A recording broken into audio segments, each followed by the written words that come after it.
प्रिय दर्शकों नमस्कार। इस वीडियो में हम बात करेंगे एक बहुत खास होम्योपैथिक मेडिसिन के सिम्टम्स के बारे में। फास्फोरस फास्फोरस एक मिनरल किंगडम से तैयार की जाने वाली मेडिसिन है और फास्फोरस अपने आप में बहुत जहरीला पदार्थ होता है, लेकिन जब इसको होम्योपैथिकली तैयार किया जाता है तो ये बहुत सारी गंभीर बीमारी को हील करने में कैपेबल है। इसके पेशेंट्स के अंदर डिफ्यूजन ऑफ एनर्जी, यानी ऐसा लगता है कि एनर्जी उसके अंदर पता नहीं कहाँ चली जाती है। वो आप में अपना हमेशा बहुत वीक महसूस करता है। उसको लगता है कि एनर्जी मेरी ख़त्म हो गई। हर तरह के प्रभाव इन्फ्लुएंस से प्रभावित हो जाता है। इसका जो नेचर होता है वार्म होता है, मिलनसार होता है, लोगों से मिलना जुलना पसंद करता है, बातचीत करना पसंद करता है, लोगों की कंपनी में रहना पसंद करता है। बहुत ही सेंसिटिव प्रकृति का पेशेंट होता है और बहुत खुला होता है, अपने मन की सारी बात वो शेयर करता रहता है। डे ड्रीमर होता है, दिवा स्वप्न देखता है। ठंडे पानी के लिए इसको बहुत ज़्यादा चाह होती है, चॉकलेट के लिए इसको डिजायर होती है और मीठा खाने की इच्छा होती है। दूसरे लोगों के लिए, अपने मित्र के लिए और अजनबियों के लिए ये बड़ा परेशान रहता है, किसी को तकलीफ में नहीं देख सकता है। कोई तकलीफ में होता है तो तुरंत वहाँ खड़ा हो जाता है उसकी मदद के। अंधेरे में इसको डर लगता है, अकेले में रहने से डर लगता है, जब ये शाम का धुंधलका होने लगता है तब डर लगता है, बिजली की कड़क से डर लगता है। दिमाग में टेंशन इसको बहुत रहती है, टेंशन के कारण उसको नींद भी इतनी अच्छी नहीं आता, तो सुबह जगता है तब भी वो अपने आप को कमज़ोर थका हुआ महसूस करता है, अनस्ट्रेस महसूस करता है। डर इसको लगा रहता है कि कुछ गलत ना हो जाए, कोई दुर्घटना ना हो जाए, इस तरह का इसके अंदर डर रहता है। कैंसर का डर इसको होता है और डेथ का डर होता है। किसी से इसको बात करने की इच्छा होती रहती है, अगर इस देर तक चुप रहे तो ये बीमार होता है। कंसंट्रेशन इसका डिफ़िकल्ट होता है और जो इसको कहा जाता है इसको समझने में इसको मुश्किल होती है, थोड़ा सा मेंटल फैकल्टी वीक।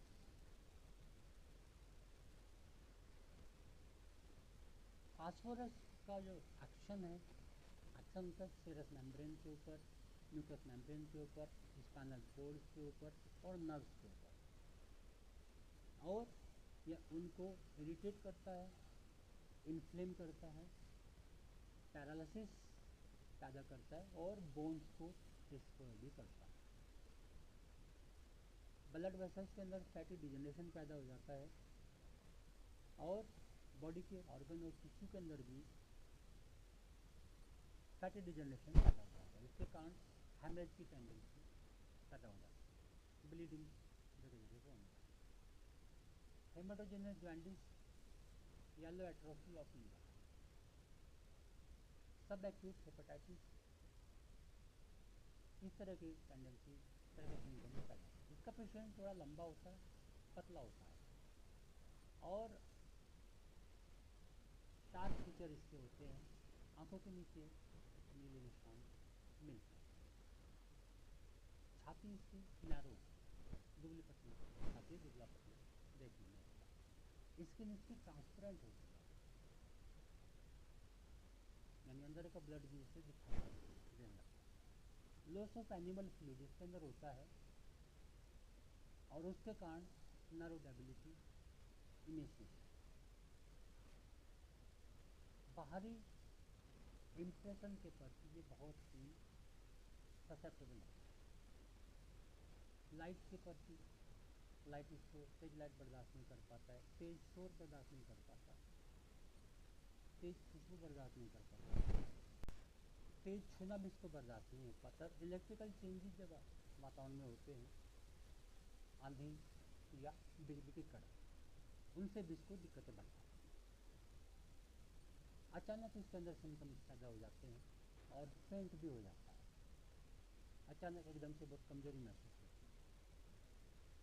पॉलीसाइथीमिया इसके अंदर होता है, ब्लड के अंदर प्लेटलेट्स की संख्या बढ़ जाती है। ऑस्टियोमाइलाइटिस और टर्सरी सिफिलिस की स्टेज फास्फोरस के अंदर पाया जाता है। ब्रेन फैग इसके अंदर होता है और साथ में ऑक्सीपिट में ठंडापन महसूस होता है। डेंड्रफ होता है और इसके जो हेयर फॉल होता है वो बड़े बड़े गुच्छों के रूप में गिरने लगता है। आंखों के अंदर ऐसा लगता है कि जो वो देख रहा है वो किसी पर्दे से पीछे छुपी हुई या कोहरा, उसको ऐसा लगता है क्लियर नहीं देख पाता। कारण इसकी या तो आई के अंदर कैटरैक्ट की स्टार्टिंग होती है, उसके कारण जो होता है कि पर्दे में सब चीज़ें छुपी हुई।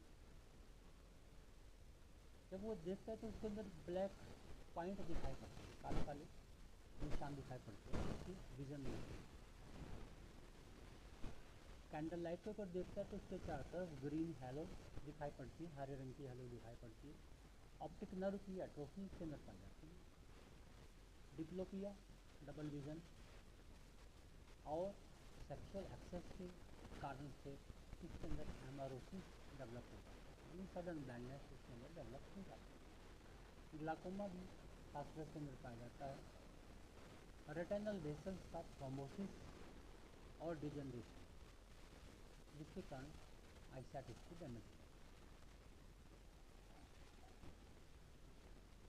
कान के अंदर बहुत सारी उसकी अपनी आवाज़ रिको होती है, अपनी आवाज़ कान के अंदर आती सुनाई पड़ती है।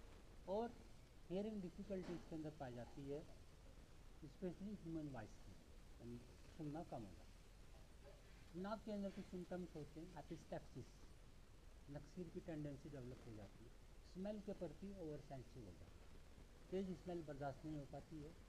और नाक के अंदर ऐसा होती है कि बदबू आ रही है, इमेजिनरी फॉल स्मेल नाक के अंदर पाया जाता है। क्रोनिक कटार अगर उसको है पेशेंट को, तो उसमें नाक से थोड़ा सा ब्लड आता रहता है। अगर वो हैंकी को साफ करता है तो उसमें ब्लड आता है, नाक को ब्लो करता है तो उसके अंदर भी ब्लड आता है। नाक के अंदर एक क्वालिटी होता है जो आसानी से ब्लीड हो जाता है। चेहरे में सिम्टम अगर देखते हैं तो स्वेलिंग होती है और लोअर जॉ पर नेक्रोसिस पाया जाता है। चेहरा इसका पेल सिकनी, देखने में भी जान से लगता है, आंखों से नीले निशान पाए जाते हैं। मुंह के अंदर सिम्टम देखा जाए तो स्वेलिंग होती है गम्स के अंदर, और गम्स आसानी से ब्लीड हो जाती है, नेक्रोसिस खून आता रहता है।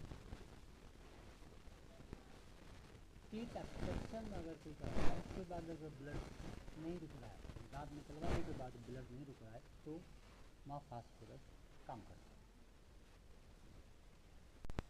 बहुत ठंडा पानी पीने की इसको इच्छा होती है।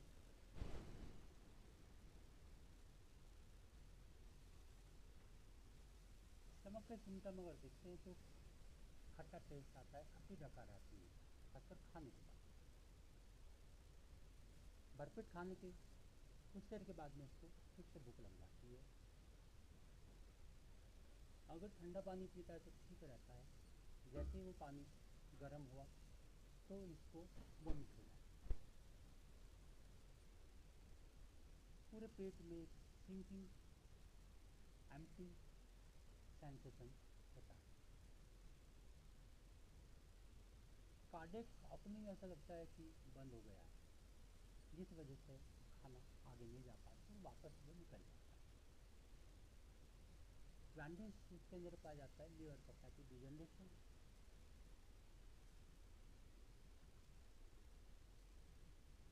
और एब्डोमेन के ऊपर लार्ज येलो स्पॉट्स पाए जाते हैं। अगर ये लेफ्ट साइड में लेता है तो इसको स्टूल की डिजार होती है। मोशन इसको पेनलेस होता है, कॉपियस काफ़ी ज़्यादा मात्रा में होता है, और डेबिलिटेटिंग, इसे बहुत वीकनेस आ जाती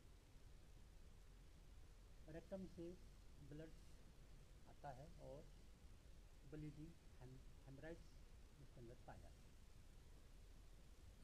यूरिन के अंदर हिमेटीरिया मिलेगा, खासकर एक्यूट ब्राइटिस डिजीज। फीमेल के केस में मैट्राइटिस यानी inflammation of uterus, phlebitis, menses too early और स्कैंटी और लास्टिंग टू लॉन्ग, लंबे समय तक चलता रहता है थोड़ा सा। Leucorrhoea instead of menses, amenorrhoea with vicarious menses, यानी मैंसिस बंद हो जाता है, ब्लीडिंग किसी और जगह से, नाक से, कान से या कहीं से भी, या मसूड़ों से ब्लड आने लगता है, तो इसको वाइकेरियस मैंसिस बोलते हैं। यूट्राइन पॉलिपी पाए जाते हैं, सेपरेशन ऑफ मैनिस, ब्रेस्ट के अंदर पस डेवलप हो जाती है या ब्रेस्ट के अंदर स्टिचिंग पेन मिलता है। रेस्पिरेशन के अंदर भी बहुत सारे सिम्टम पाए जाते हैं। इवनिंग हॉर्स में, शाम के समय उसका गला होर्स हो जाता है, वॉइस उसकी निकलनी बंद हो जाती है, गले में लैरिंग्स के अंदर दर्द होता है और बहुत ज़्यादा टिकलिंग होती है लैरिंग्स के अंदर, बहुत खुजली हो रहती है, जिसके कारण उसको देर तक लगातार सूखी खांसी आती है। इसकी टिकलिंग या खांसी एग्रावेट हो जाती है जब वह बोलता है या ठंडी हवा में, पढ़ने के दौरान, खांसने के दौरान, बोलने के दौरान, गर्म कमरे से अगर ठंडी हवा में जाता है तब भी इसकी खांसी बढ़ जाती है। और खांसी इसकी बहुत सीवियर होती है, पूरे बॉडी को हिला देती है। चेस्ट के अंदर स्थिति होती है, निमोनिया सिम्टम है तो उसके साथ में सांस लेने की कोशिश होती है और लेफ्ट साइड में लेटने से इसके सिम्टम्स बढ़ जाते हैं। स्पूटा रस्सी, जंग की तरह का या ब्लडी। ट्यूबरकुलोसिस के सिम्टम भी इसके अंदर पाए जाते हैं। नर्वस कफ इसको होती है जो किसी स्ट्रेंजर के पास आने से होने लगती है या कोई स्ट्रॉन्ग ऑर्डर होने से, कि तेज खुशबू अगर आती है तब भी इसको खांसी शुरू होती है। हार्ट के अंदर वायलेंट पाल्पिटेशन मिलते हैं और एंजाइटी लेफ्ट साइड में।